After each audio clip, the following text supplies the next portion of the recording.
English reading part 22. WH या अक्षरांच्या जोडीचा आवाज व्ह नसून व असतो.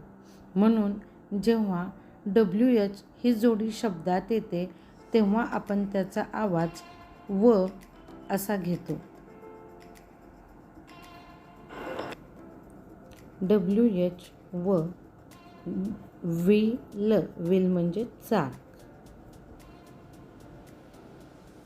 व्हेन. व्हेन म्हणजे केव्हा.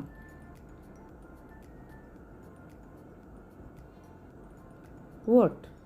व्हॉट म्हणजे काय. व्हेम. व्हेम म्हणजे लहर.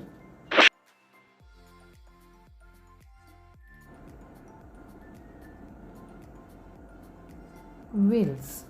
व्हील्स म्हणजे चाके.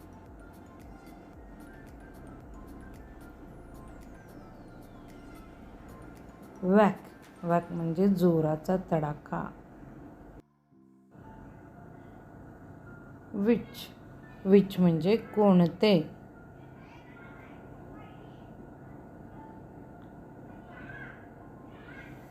वर्ल. वर्ल म्हणजे चक्राकार गती. विस्क. विस्क म्हणजे झटकून टाकणे. थँक्यू.